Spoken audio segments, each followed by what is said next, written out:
Oathbreaker is a format that was created by the Weird Cards Charitable Club in 2017. I discovered it 2 weeks ago and it is awesome. If you've never heard of it, check out their website or YouTube channel linked below. Before we get into the deck tech, let me explain a little bit about myself as a deck builder.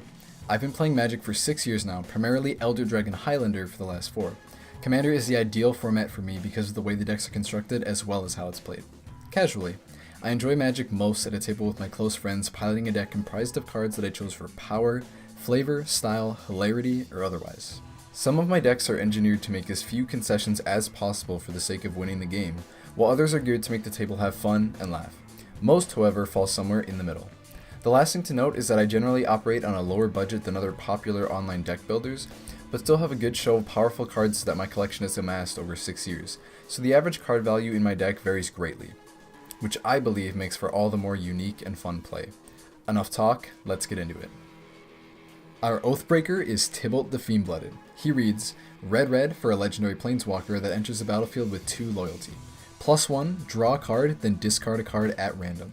-4, Tibalt the Fiend-Blooded deals damage equal to the number of cards in target player's hand to that player. -6, gain control of all creatures until end of turn. Untap them, they gain haste until end of turn. Our signature spell for this deck is Reverberate, which reads, red for an instant. Copy target instant or sorcery spell. You may choose new targets for the copy. Other decks try to exclusively run cards that profit from Tibalt's +1 ability, so like cards with Flashback and Madness. I don't have many good cards like that, so we're going for a full-on burn strategy. We are aiming to simply minimize the risk of dumping good cards with Tibalt's +1, use this -4 to keep card draw heavy decks in check, and flip creature decks on their head with the -6.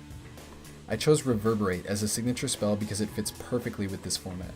Every deck is bringing a strong instant or sorcery to the table, and we are always ready to give them a taste of their own medicine. If none of those options synergize well with our deck, we have a lot of our own instant and sorceries worth copying as well, making this spell crazy versatile. Now, the mana base. We're running 20 basic mountains because I'm a greedy wizard that likes to squeeze as many awesome spells into the deck as I can. Luckily, a 2-land hand isn't untakeable in this deck.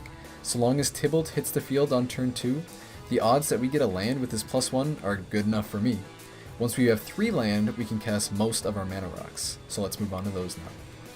First up is Mox Amber, which I think is perfect in this deck due to how easy it is to cast Tibalt as well as keep him on the field. Not to mention we have a couple other legendaries in this deck that we can rely on. Next is Palladium Mirror, which does the job of ramping for us as well as being an emergency blocker for Tibalt or for our life if we need to. Then we have 3 rocks that all fulfill basically the same purpose.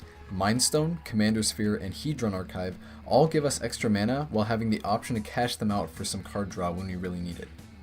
What are we going to cast with all this mana? Well, Lightning Strike, Flames of the Firebrand, and Volt Charge. Without a copy of Lightning Bolt, this is our basic set of burn. All of these spells can actually hit any target, which includes planeswalkers. Risk Factor and Spite of Mogus only hit specific targets, but present unique upsides.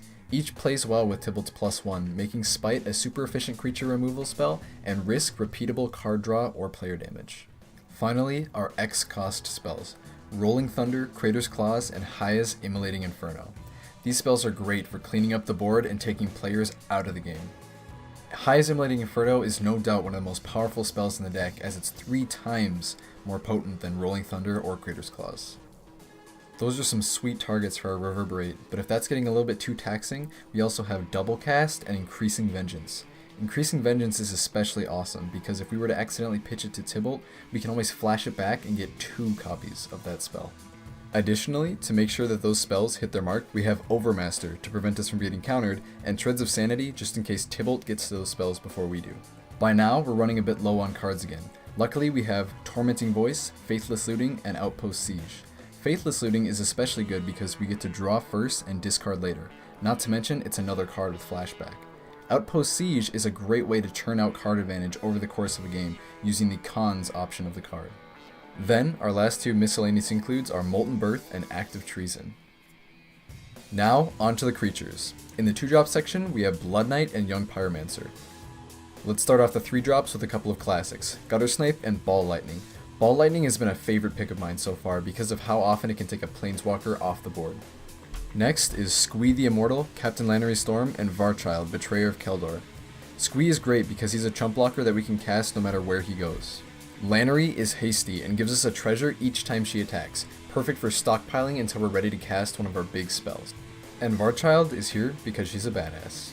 Our lone 4-drop is Fanatic of Mogus.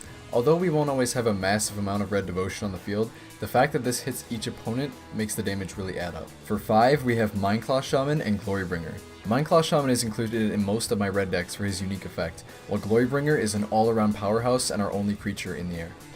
Finally, Bedlam Reveler. Our strategy for this card is to play all the instant and sorceries out of our hand, then cast the Reveler for cheap, and draw 3 new cards. Just as a good deck building rule, I always try to include a little bit of removal for anything my opponents might have on their board. For that we have Smash to Smithereens, Enchanter's Bane, and best of all, Chaos Warp. Although games rarely go long enough to threaten us milling ourselves out, sometimes all of our big spells will flop, and for that we have Elixir of Immortality. The special ingredient for this deck is Haya Ballard herself. We'll mostly be using her first +1 ability for a bunch of extra mana. That and her -8 is perfect for this deck. All the spells that Tibalt's been throwing away all game are back in our hand and ready to deal some damage. Thanks for watching. I'd love to hear what changes you'd make to this deck list and any experiences you've had playing Oathbreaker. If you enjoyed, come back for another Oathbreaker deck tech coming soon. See you next time.